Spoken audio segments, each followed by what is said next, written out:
Yeah, I've just got two left. So one here. This is one I really like. Called The Fisher King. It's directed by Terry Gilliam. Very nice. Very nice choice. Yeah. Well done. And it's actually one. If you know Terry Gilliam's work, it's probably, in my opinion, his most accessible movie. Yeah. Because some of his movies can be a bit trippy and stuff like that. So for me, this is his most accessible movie, and it's basically Jeff Bridges is a former radio DJ, because you find out at the start of the movie that it shows you him as a DJ. He's very egotistical, and he has someone call into his radio show, and this person sounds a bit odd. They're saying stuff that a bit unsettling, quite disturbing, and Jeff Bridges makes a flippant remark to this guy, and then later on you find out that this person went on a murder spree, and it went into a bar and just killed loads of people with a shotgun, and he has that guilt from that. So it's like he goes into a downward spiral because he's still harbouring that guilt from what he said. And he meets a homeless guy played by Robin Williams, who's obsessed. Rest in peace. Yeah, Robin Williams. He's obsessed with the Fisher King story and about finding the Holy Grail. And he keeps having these visions of a red knight on a horse.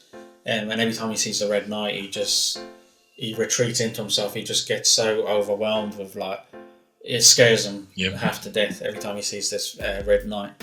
And I won't say what happened, but you find out that the two of them are linked. Robin Williams and Jeff Bridges are linked, and it's just it's an amazing movie because it's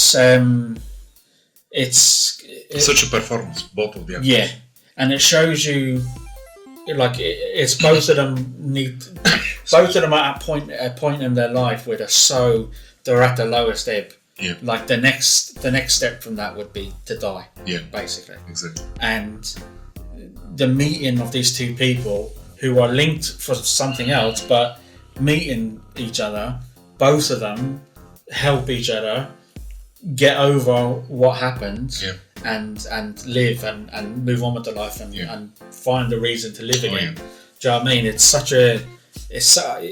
one of them that you have to watch. It's such a fantastic film. And it's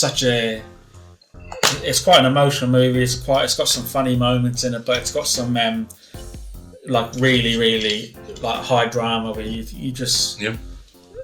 I mean, for me, it's one of Jeff Bridges' and Robin Williams' best roles. This release comes with a poster. Oh yeah. Oh, that's nice, isn't it? Look at that. Beautiful. I like the. Very colourful, isn't it? Yeah. Very reggae type of clothes. Used, Yeah. Like Jamaica. There is things written about the movie. Yeah. It's just I mean. Very nice release too. Yeah, trauma and kindness. These are two elements that govern this film, and they're represented by the two mythical figures that haunt it. Yeah. And it's about the trauma that's affected these both. Comedy, drama, fantasy. Yeah. But it's definitely, Terry Gilliam's most accessible film when you see his other work, like, Barry Munchausen and Time Bandits, and a lot of his stuff is quite fantastical. 2 hours 17 minutes. Yeah. It's quite long. But you don't feel them 2 hours go by. When you're watching it, you're so engrossed in it, you don't feel that it's time simple storyline, but very well told. Yeah, I think it's the well acting presented, that kind of bring. Yeah, you're right. It is simple storyline, but it's the two actors that. Of course. They just lift it above.